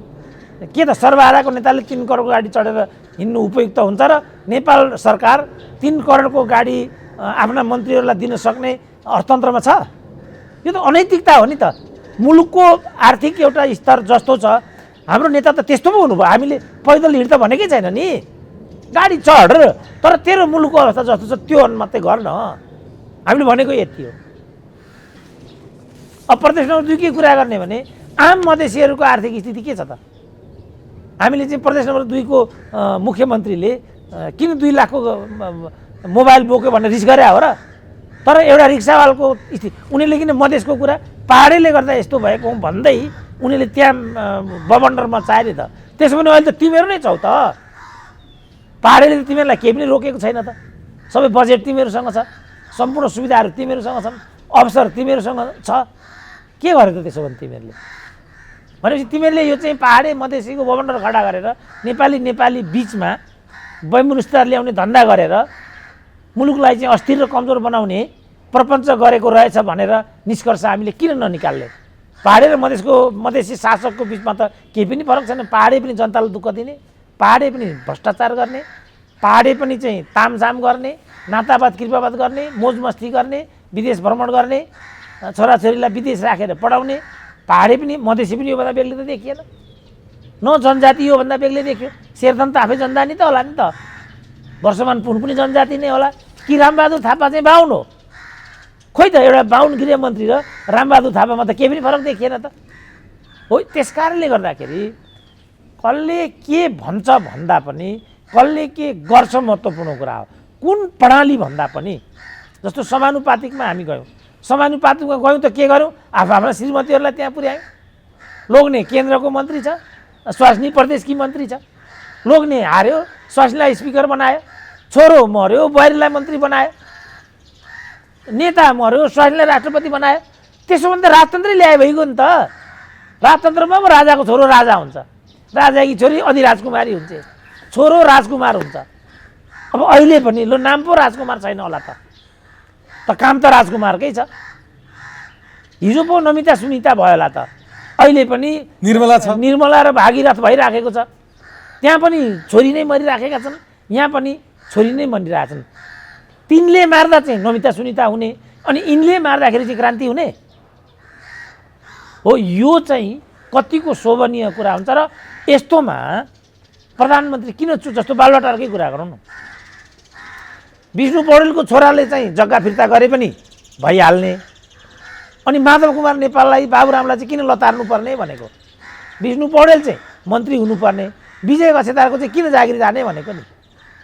डम्बर श्रेष्ठ जस्ता मान्छे, चन्द्रदेव जोशी जस्ता मान्छेलाई पनि मुद्दा लगाइदिए। अब डम्बर श्रेष्ठ त कुरा छोडिदिनु, अलिकति के कसो गरे थाहा छैन। चन्द्रदेव जोशीको बारेमा त मै भन्न सक्छु, उनी त निर्दोष मान्छे हुन् नि। अनि दीप बस्नेत एउटा सचिवले जेलमा हालेका छन्, प्रधानमन्त्री मन्त्रीसम्म चाहिँ बाहिर मजाले घुमफिर गर्दैछन् त्यति बेलाका। होइन, त्यो दीप बस्नेत त चाहिँ के भने सचिव भए, मन्त्रीसँग तुलना नगरौँ। लीलामणि त लाउडे राजदूत भयो नि त फेरि, किनभने दीप बस्नेत सचिव हुन्, लीलामणि त मुख्य सचिव हुन्। सचिवले तलदेखि फाइल पढाउँदै लिएर आएको कुरालाई निर्णायक रूपमा चाहिँ अनुगमन गर्ने निकाय भनेको त मुख्य सचिव हो नि। खोइ त उनी त फेरि अहिले पनि छाती फुकाएर हिँडिराखेका छन् त। दीप बस्नेतको चाहिँ गच्छेदारसँग तुलना नगरौँ, दीप बस्नेतको लीलामणिसँग चाहिँ तुलना गरौँ। लीलामणिलाई चाहिँ उन्मुक्ति, विष्णु पौडेललाई अर्को न्यायाधीशलाई पनि उन्मुक्ति, अनि लुता लङ्गडा दुब्ला जसको कोही छैन केही छैन त्यस्तालाई मात्रै चाहिँ कारबाहीको दायरामा ल्याउने भने, अनि बालुवाटारको फाइल पनि प्रतिशोध मात्रै रहेछ किन नभन्ने भन्ने प्रश्न भयो। अब माधव नेपाल र बाबुराम भट्टराईको फाइल झिकाउने जुन चाहिँ सर्वोच्चले आदेश दिएको छ नि डाक्टर साहब अख्तियारबाट, के साँच्चीकै यो केपी ओलीको प्रतिशोध हो? माधव नेपालले आशंका गरेका छन्, माधव नेपालका समूहले आशंका गरेका छन्, रामकुमारी झाँक्रीलाई पक्राउ गरेर ट्रायल गरेका थियो, माधव प्रचण्डलाई नै जेल हाल्ने हो। अब त्यही प्रपञ्च अनुरूप माधव नेपालको चाहिँ फाइल ल्याइयो, यो केपी ओलीकै षड्यन्त्र हो भनेर बाहिर भनिरहेछन् केपी माधव पक्षधरहरूले। डाक्टर साहबले के लाग्छ?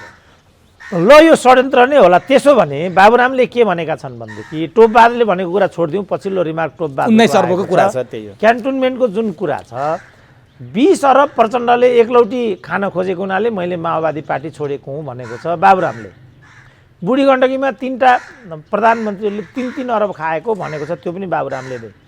लेखा समिति जसको अध्यक्ष चाहिँ प्रमुख प्रतिपक्षका, जसको सभापति चाहिँ प्रमुख प्रतिपक्ष दलमै डिपेन्ड गर्छन्, उनले के भनेका छन् भने वाइट बडीमा चाहिँ 4 अरब 35 करोडको घोटाला भएको छ।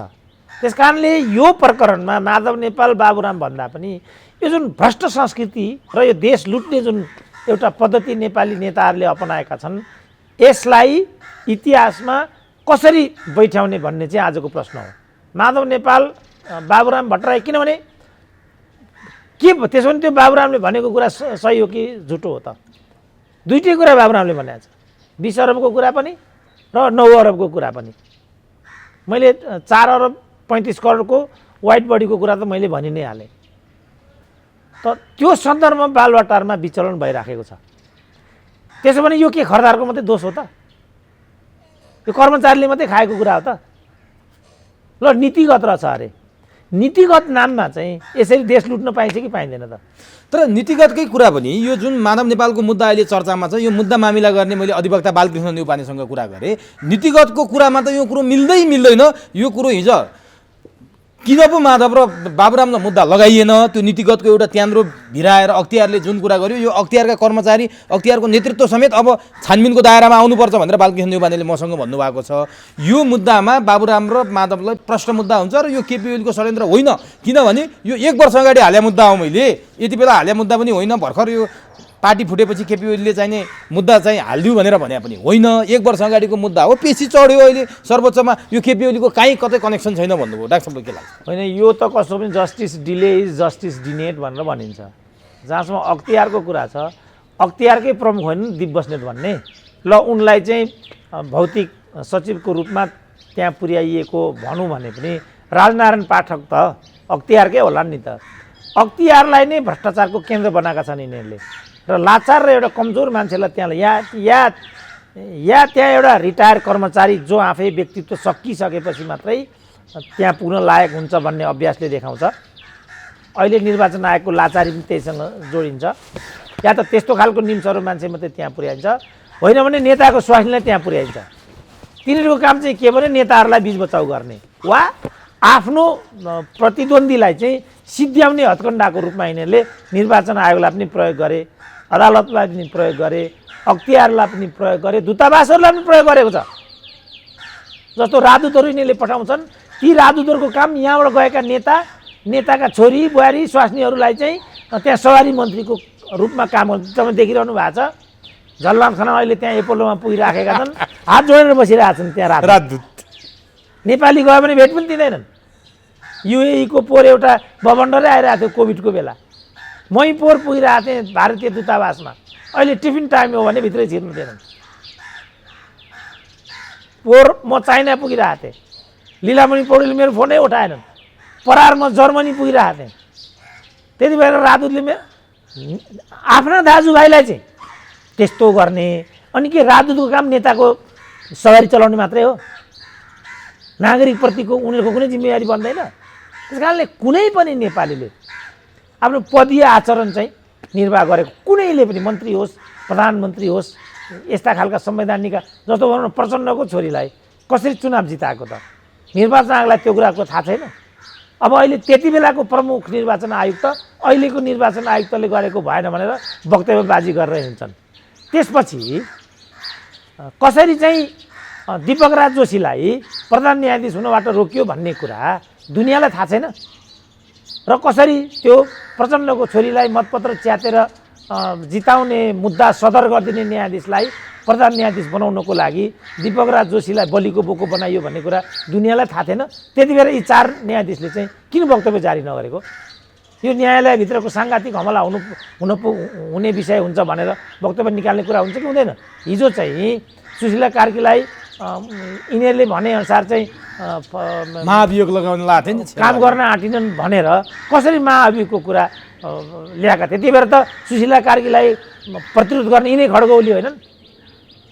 अब अहिले खड्ग ओलीले माथि साह्रो गाह्रो पर्दा यिनै सुशीला कार्की 4 जनालाई लिएर चाहिँ मैदानमा निस्किने र यही चाहिँ नागरिक आन्दोलन ठिक छ, अदालत संविधानको पर जाला कि भनेर हामीले खबरदार गरेको हुनाले हामीले यो गरेको भनेका छन् उनीहरूले। सब जुडिस विषयमा यस्तो भन्न पाइन्छ त? तर अभिव्यक्ति स्वतन्त्रतामाथि कुण्ठित भयो भनेर हिजो उनीहरू गए नि, अदालतले मानहानिको मुद्दा लाएपछि 4 जना गए, 4 जनाले प्रश्न जवाब दिए, गैर कानुनी रूपमा संसद विघटन भएको छ, अभिव्यक्ति स्वतन्त्रतामाथि हस्तक्षेप भएको छ भनेरै प्रस्तुत भए फेरि हिजो पनि। होइन, गैर कानुनी हो कि गैर कानुनी होइन भनेर निर्णय गर्ने सडक हो, त्यही हो प्रधान न्यायाधीशले बोल्ने भाषा। हामीले केपी ओलीलाई 20 बजाउ गरेको हो र केपी ओली हाम्रो ससुर हो? के लिनु दिनु छ हामीलाई केपी ओलीसँग? हाम्रो भनाइ के भने न्यायको सिद्धान्त अनुसार सब जुडिस विषयमा सडकमा बबन्डर गर्न पाइँदैन। हामीले उनीहरूबाट सिकेको हो नि त।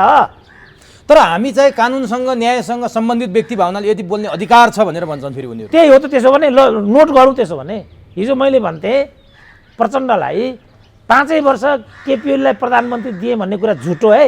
ल सुन साथी हो भन्दै म फेरि तपाईँलाई भन्छु, यी 4 न्यायाधीशले जुन यो कुरा बोलिराखेका छन् यो कुरा सर्वकालिक हुने छैन, किनभने यो गलत छ। सब जुडिस विषयमा बोल्न पाइँदैन भन्ने कुरा त शेरबहादुरलाई पनि थाहा छ बाबा। शेरबहादुर भन्दा गए गुज्रेको नेता को छ नेपालमा? शेरबहादुरले त भने अदालत शेरबहादुरको चेतनाले समेत भन्नु पऱ्यो सब जुडिस विषयमा। त्यसो भने सडकमा जुलुस निकालेरै फैसला गराउने भने सर्वोच्च अदालत किन चाहे? जब शेरबहादुरले बुझेको कुरा यत्रो लग ग्रेजुएट हुने यिनीहरू त। तर यदि सर्वोच्चले संसद पुनर्स्थापना गर्दैन भने देशमा आँधीबेहरी आउँछ र जुन आँधीबेहरीले केपी ओलीलाई पनि उडाउँछ भनेर प्रचण्ड र माधव नेपालले अन्तर्राष्ट्रिय समुदायका पत्रकारलाई बोलाएर भारत अमेरिका अन्तर्राष्ट्रिय देश जो छन् युरोपियन देशहरूसँग हार गुहार गरे देशमा लोकतन्त्र बचाइदियो, संविधान बचाइदियो, केपी ओलीले त खानै आँटे भनेर केही दिन अगाडि मात्रै गरे डाक्टर साहब। अब के भन्ने? त्यस्तो हो भने फेरि चाहिँ यो सहज प्रक्रियालाई हामीले प्रतीक्षा नगर्ने हो भने, किनभने केपी ओलीलाई मध्यावधि गराएको त प्रचण्डले हो नि। केपी ओली कारण होइनन्, केपी ओली परिणाम हुन्। अर्थात् मध्यावधि परिणाम होइन, मध्यावधि कारण होइन, मध्यावधि परिणाम हो। अब यस्तो बेलामा यदि प्रचण्डहरूले जबरजस्ती गर्ने हो भने, तपाईँले भने जस्तो प्रतिकूल स्थिति उत्पन्न हुन्छ भने त्यो प्रतिकूल स्थिति उत्पन्न हुनुभन्दा 12 घन्टा अगाडि नै केपी ओलीले मुलुकमाथि सङ्कटकाल लगाउँछन् अथवा प्रत्यक्ष शासन लाद्छन्। त्यसले चाहिँ कहाँ पुर्याउँछ त विषयलाई? त्यसकारण होइन यो सबै कुरा। उहाँहरूले मान्नुपर्छ कि उहाँहरूकै कारणले आज मध्यावधि आयो। अब त्यसकारण उहाँहरूले मेरा कारणले मैले बोल्नाले मैले बोलेँ, यहाँ समाजमा प्रतिक्रिया उत्पन्न भयो भने यसलाई त मैले ओन गर्नुपर्छ। मेरो बोलीले म माथि यो कुरा आयो भन्ने कुरा मैले मान्नुपर्छ क्या। होइन भने मैले संयमित बोल्नुपर्छ, जथाभावी बोल्ने, मुख छोड्ने, अनि त्यसको चाहिँ प्रतिकार भयो भनेर मैले फेरि तल मासलाई गाली गर्ने। त्यसो भए हिजो केपी ओलीले एउटा कुरा बोले, समानान्तर सत्ताको अभ्यास भयो, संसद विघटन गर्नुपर्ने मुख्य कारण चाहिँ समानान्तर सत्ताको अभ्यास भएपछि मैले गर्नु परेको हो। लोकतान्त्रिक प्रणालीको अभिमत जनताको मत पनि लिन खोजे, यो प्रतिगमन होइन भने यो कुरा सत्य हो? प्रतिगमन होइन भन्ने कुरा सिद्धान्त त मिल्छ, प्रतिगमन चाहिँ होइन, यो स्वेच्छाचारिता मात्रै हो।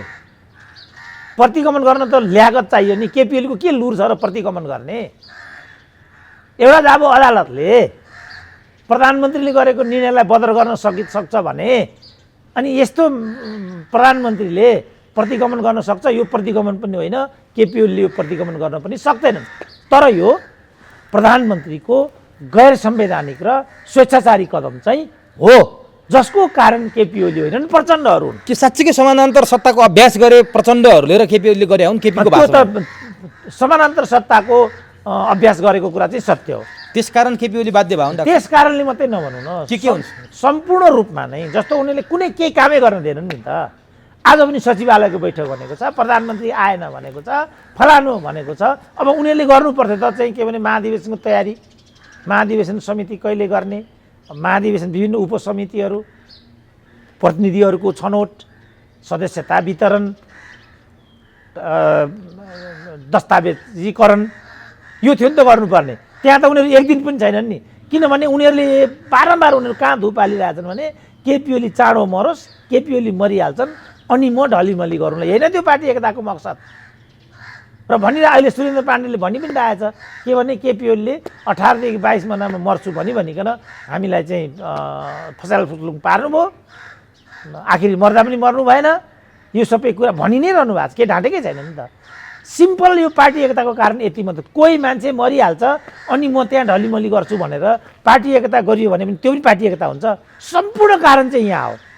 त उनीहरूले यो कुरा त सुरेन्द्र पाण्डेले त कुनै न कुनै रूपमा भनि नै सके, अरूहरूले पनि भन्न थालेका छन्, तर लामो समयसम्म संयमित भएर त्यो पनि, किनभने यस्तो रफ कुरा त भन्नु उपयुक्त हुँदैन थियो, तर कुनै न कुनै रूपमा त मैले त भनि नै आएको थिएँ कि यो कुरा यति हो, यो पार्टी एकता होइन, यो चाहिँ पदखोरहरूको पदका लागि गरेको एउटा स्वार्थको सम्मिलन मात्रै हो। स्वार्थको सम्मिलन पार्टी एकता हुन सक्दैन र त्यही कारण यसले कुनै पनि किसिमको परिणाम दिँदैन, दिए पनि यो देश र जनताको पक्षमा चाहिँ जाँदैन। मैले यही भनेको थिएँ। ल के चाहिँ कुरा देश र जनताको पक्षमा भयो, मलाई एउटा मात्रै भनिदिउँ त, यो एकताले नेपाल र नेपालीको पक्षमा भएको एउटा मात्रै निर्णय, ल मलाई भनिदिउँ कुन चाहिँ निर्णय भयो ल भन्नु त? केही पनि छैन। यस्तो पनि पार्टी एकता हुन्छ? संसद विघटन भन्दा अर्को केही पनि देखिँदैन। यस्तो पनि हुन्छ पार्टी एकता? त्यसो भने संसद विघटन गर्ने त उहाँलाई अधिकारै छैन, किनभने स्थायित्वको लागि जनताले मतादेश दिएको हो। त्यसलाई त्यो स्थायित्वलाई चाहिँ तोड्ने उहाँले एउटै उहाँहरूलाई नैतिक जिम्मेवारी के भन्छ भने हाम्रो घरेलु झगडाले गर्दा हामीले जनताको चाहिँ 2/3 चाहिँ व्यवस्थापन गर्न सकेनौँ, परिणाम दिन सकेनौँ, त्यसकारण हामी क्षमा प्रार्थी छौँ। हामी दुवै एकमत भएर जनताको नयाँ जनादेशको लागि जनसमक्ष आउँदैछौँ भन्नु चाहिँ अघि केपी ओलीले चाहिँ अर्को मैले नयाँ अभिमत लिन समानान्तर अभ्यास के अरे समानान्तर सत्ताको अभ्यास भएपछि मैले संसद विघटन गरेँ र जनताको मत लिन म गएँ। यसो त्यो तरिकाले जनताको मत लिन जान चाहिँ पाइन्छ, यो तरिकाले फेरि पाइँदैन, यो जबरजस्ती हो। तर नि डाक्टर साहब केपी ओलीले यो भन्छन्, अधिवक्ता टीकाराम भट्टराई के भन्नुहुन्छ भने केपी ओलीले मैदान बाहिरबाट गोल हान्न खोजे, अब अदालतले केपी ओलीलाई लिगमा ल्याउनुपर्छ संसद पुनर्स्थापित गरिदिएर अनि बल्ल मैदान बाहिरबाट हानेको गोल चाहिँ सही ठाउँमा मैदानभित्र आउँछ, केपी ओलीले मैदान बाहिरबाट गोल हान्ने प्रयास गरे भनेर हिजो बोल्नुभयो। उहाँले पनि त्योभन्दा पहिला पार्टी सदस्यता त्याग्नुपर्छ र कानुन व्यवसायी मात्रै हुनुपर्छ, अनि त्यो भन्नुभयो भने म हिसाब गर्नुला, होइन भने यो पार्टीको कार्यकर्ताको कुरा मलाई नसोध्नुहोस्। त्यसो हो भने शम्भु थापाको कुरा गरौँ डाक्टर साहब। शम्भु थापाले के भन्नु भने संसद प्रधानमन्त्रीको नोकर होइन, प्रधानमन्त्रीले जे भन्यो त्यो संसदले गर्नु पर्दैन। प्रधानमन्त्रीले त बुटवलमा गएर के भन्नुभयो भने संसद पुनर्स्थापित भयो भने अर्को मन्त्रीमण्डल बन्न सक्दैन, त्यसकारण घुमाउरो पाराले संसद पुनर्स्थापना स्वीकारिसक्नुभयो भनेर भन्नुभयो। के साँचो त्यही हो? होइन, शम्भु थापा पनि त उदयपूर्व नेकपा एमालेको टिकट पाएर चुनाव लडेको मान्छे होइन, पार्टी कुरा छोड्नु बाबु। मैले भने नि नेपालमा कोही पनि के भने विज्ञहरू नै वास्तवमा आफ्नो धर्ममा खडा छैनन्, मैले पहिल्यै भनेको कुरा हो यो। पहिला उहाँहरू चाहिँ शुद्ध व्यवसायिक हुनु पर्यो, दुई नाउमा खुट्टा हालेर, अनि उहाँहरूले कसरी आफ्नो व्यावसायिक धर्म चाहिँ परिपूर्ति गर्न सक्नुहुन्छ? न्यायाधीशहरूको कुरा पनि यही हो। पहिला उनीहरू चाहिँ विशुद्ध कानुन व्यवसायी हुनु पर्यो। गणेश राज शर्मा भन्नुहुन्थ्यो नि त, म चाहिँ जहिले पनि प्राइम मिनिस्टरियल सिस्टमको पक्षमा छु र मध्यावधि चाहिँ प्रधानमन्त्रीको विशेषाधिकार हो। गिरिजाले भन्दा पनि म गिरिजाको वकालत गर्छु, मनमोहनले गर्दा पनि म मनमोहनको वकालत गर्छु। उहाँको लाइन प्रष्ट थियो। मैले सोधेँ गणेश राजी तपाईँले यस्तो के गर्नुभएको? मनमोहनले त खुल्लुखुल्ला फटाइ गरिरहनु भएको छ, किनभने उहाँको विरुद्धमा अविश्वास प्रस्ताव आएको अतिरिक्त उहाँ चाहिँ त्यसबाट बच्नको लागि मध्यावधिमा गइरहनु भएको छ। गिरिजाको केस र यो केस त बेग्ला बेग्लै थियो, तपाईँले यो के गर्नुभएको भन्दाखेरि गणेश राजले के भन्नुहुन्थ्यो भने म त्यो कुरा जान्दिनँ, मध्यावधि विघटनको अधिकार चाहिँ प्रधानमन्त्रीको विशेषाधिकार हो। के कारणले उहाँले त्यो गर्नुभयो म त्यहाँ जान्न, त्यो अदालतले हेर्ने कुरा हो। मेरो चाहिँ के भने यो अधिकार प्रधानमन्त्रीको हो। अब यहाँ आउँ, यहाँ केपी ओलीलाई यो अधिकारै छैन। संवैधानिक कुरा यति नै हो, संविधानमा यो व्यवस्था पनि छैन, उहाँले जबरजस्ती गर्नुभएको छ। अब यो जबरजस्ती हो कि संविधान सम्मत हो कि प्रतिकूल हो कि त्यो भन्ने अधिकारी हामी हौँ। त्यसो भए केपी ओलीको बोली त अलिक फेरिया जस्तो लाग्यो। संसदको इजलासको बहस सुन्दाखेरि कतै संसद पुनर्स्थापित भइहाल्छ कि भनेर केपी ओली अलि आत्तिनु भएको छ भन्ने तरिकाले न्यायाधीशहरूले के अरे अधिवक्ताहरूले बोल्न थाले कि वकिलहरूले। डाक्टर साहब के साँच्चै कि प्रधानमन्त्री ओली परिवर्तन भयो भनेर बोली फेरिया हो? त्यो अनुमानित कुरा नगरौँ न। उहाँको बोली अभिव्यक्ति हेर्दाखेरि मैले दृढोक्ति र आत्मविश्वास नै पाउँछु। त्यो लेभलको प्रधानमन्त्री जो आफै अस्वस्थ छ, जसले चाहिँ दलभित्र त्यत्रो लडाइँ गर्नु पर्यो, जसको जनमत खण्डित भइसक्यो, पार्टी विभाजित भइसक्यो, त्यस्तो लुरे प्रधानमन्त्रीले डेढ घन्टा 2 घन्टा चाहिँ उभिएर त्यस्तो लाख जनताको बिचमा उभिनु र आफ्नो विचार राख्न सक्नु भनेको मैले देख्दा आफैमा अनुपम छ। त्यो म जस्तोले त गर्न सक्दैन वास्तवमा। प्रधानमन्त्री ओलीले चुनाव घोषणा गर्नुभएको छ, निर्वाचन आयोगले प्रक्रिया थाल्या पनि छ, ऊ चाहिँ कहिले अदालतले पर्ख्या जस्तो पनि देखिन्छ। फेरि यता निर्वाचन आचार संहिताको लागि दलहरूले बोलायो, एकातिर माधव प्रचण्ड र ओलीहरूको टुङ्गो पनि लागेको छैन। निर्वाचन आयोगले किन यो चाहिँ मौनता साधे होला डाक्टर साहब? कतै प्रधानमन्त्रीको सेटिङ त होइन भन्ने आरोप। त्यो निर्वाचन आयोग होइन क्या, त्यो उनीहरूका भक्तहरूको एउटा संयन्त्र हो। निर्वाचन आयोगको मात्रै कुरा होइन, अदालतको कुरा पनि त्यही हो, अख्तियारको कुरा पनि त्यही हो, लोकसेवाको कुरा पनि त्यही हो, राष्ट्रिय मानवाधिकार आयोगको कुरा पनि त्यही हो। राष्ट्रिय मानवाधिकार आयोगको जो नवनियुक्त सदस्य चाहिँ प्रधानमन्त्रीलाई चाहिँ भत्सना गरेर हिँडिराखेका छन्।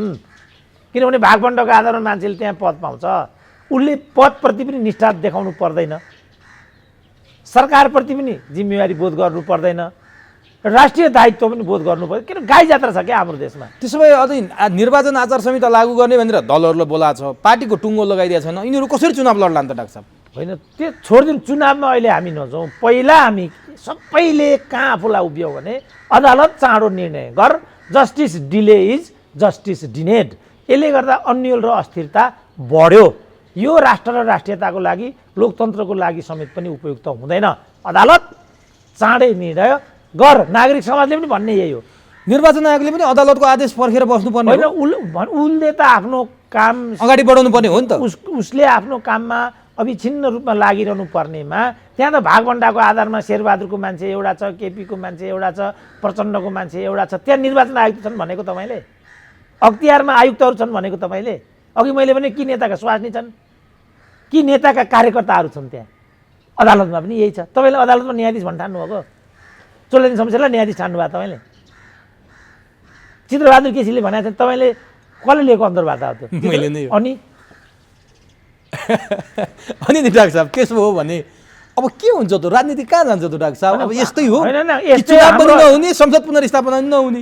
त्यसैले मैले भने नि यस्तो गरेर यो देश सिद्ध्याउने खेल हो बाबु। यो हो देश सिद्ध्याउने खेल। डाक्टर साहबले भनिरहँदा भारतको बिजेपीका अध्यक्ष अमित शाह जो गृहमन्त्री पनि छन्, उनले नेपालमा भाजपाको सरकार बन्दैछ, त्यो पनि अझ भित्र खोलेर हेर्दा भाजपा अनुकूल भने रहेछ डाक्टर साहब। श्रीलङ्का र नेपालमा भाजपा अनुकूलको सरकार बन्दैछ भनेर एउटा हुइम फैलाइदिए, भ्रम फैलाइदिए। त्यो के भने डाक्टर साहबले भने जस्तै देश सिद्ध्याउने खेल त होइन डाक्टर साहब? होइन, अब अहिले आएर तपाईँले करेक्सन गर्नुभयो, नत्र त यहाँ त भाजपाको सरकार बन्छ भन्दै थियो लालबुचक्कडहरू त।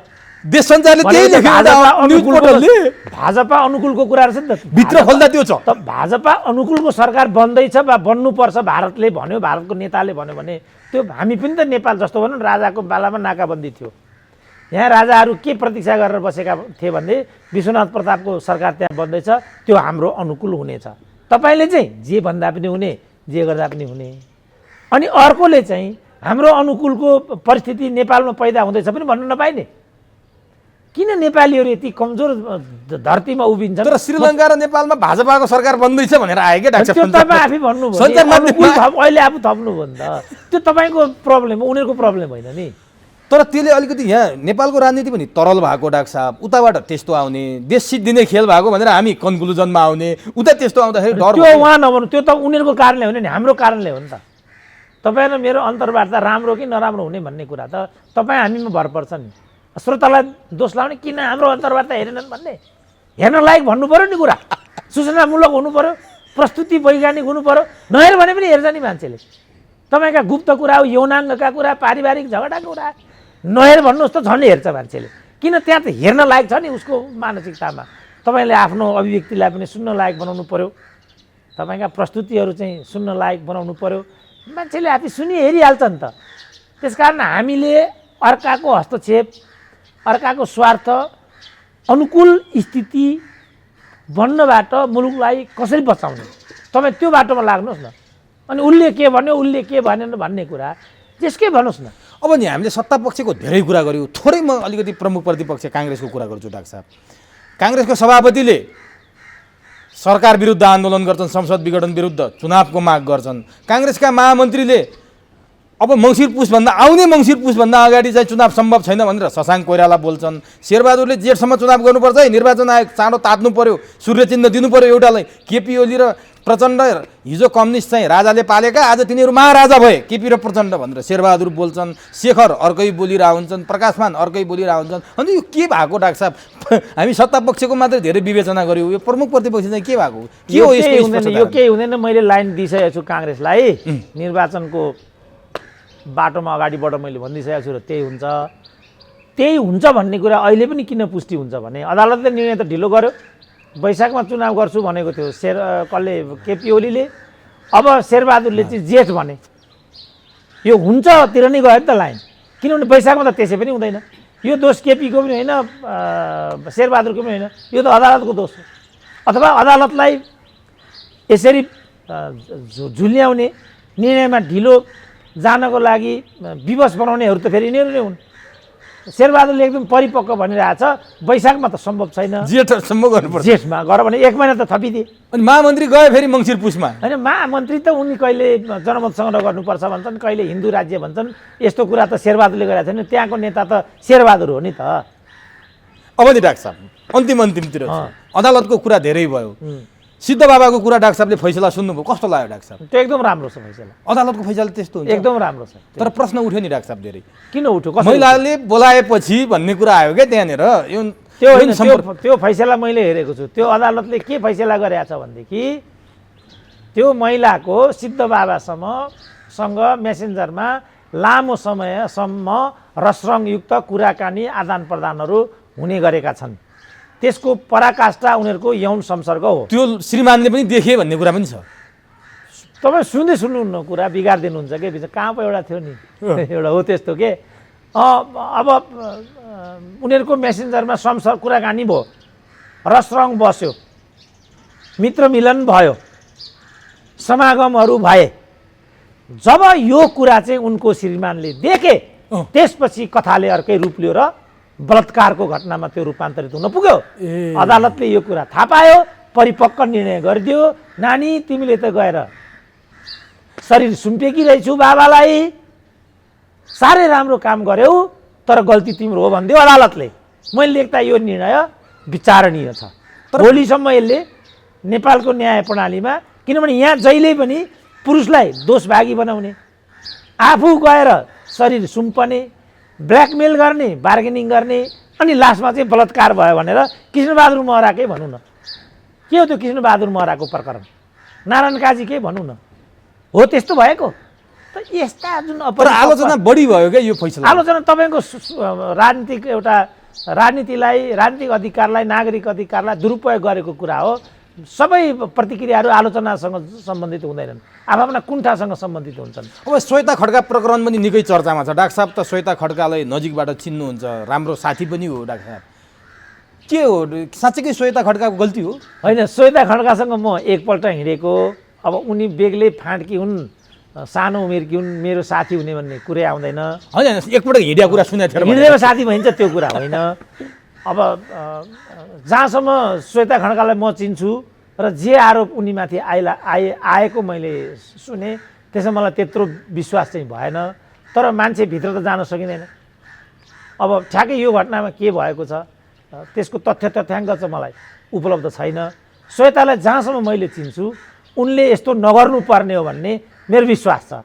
अब मेरो विश्वासले सार्थकता पाओस्, उनीमाथि जे आरोप लागेका हुन् ती आरोपको पुष्टि नहोस् र यो समस्याको समाधान होस्। अब एउटा प्रोफेसरको हिसाबले, रिटायर प्रोफेसर भए पनि डाक्टर साहब प्रोफेसर नै हो, केपी ओलीले 3 वर्ष कार्यकालको लागि कति नम्बर दिनुहुन्छ? पास मार्क, फुल मार्क्स, अब कति दिनुहुन्छ डाक्टर साहब?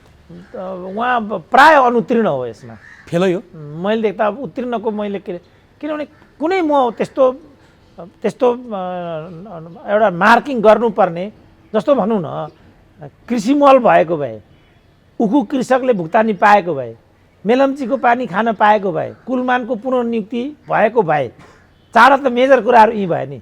र यी कुनै ठुला कुरा पनि होइन, कुनै नयाँ कुरा पनि, पुरानै प्रोजेक्टहरू हुन्। के आधार म त टिचर हुँ, मैले त मार्क दिन्न, यसमा यति यसमा यति भन्नुपर्छ। अझ लोकसेवामा गयो भने त हरेक लाइनको चाहिँ बेग्ला बेग्लै त्यहाँ मार्किङ गर्नुपर्दो रहेछ। के आधारमा गर्ने त मैले मार्किङ? यसो हेरेँ अक्षर राम्रो छ, अक्षर राम्रो बापत कति, फिगर फ्याक्ट्सहरू छन् त्यो बापत कति। फेरि त्यहाँ लोकसेवामा कस्तो हुँदो रहेछ भने जस्तो 5 वटा चाहिँ उत्तर दिनु पर्दो रहेछ भने एक प्रश्नको एउटा परीक्षकले मात्रै जाँच उत्तर परीक्षण गर्नु पर्दो रहेछ। तपाईँले 1 नम्बरको 10 को गर्ने, मैले 10 को गर्ने, अर्कोले 10 को गर्ने, अर्कोले 10 को गर्ने र 100 बनाउने, त्यसलाई जोडेर प्राप्ताङ्क सकेसम्म इम्पार्सियल गराउने कुरासँग सम्बन्धित हुन्छ नि त त्यो। त मैले जस्तो भने नि अब मेलम्चीमा 0 नम्बर, किनभने ठुलो राष्ट्रघात मैले भनेकै छु।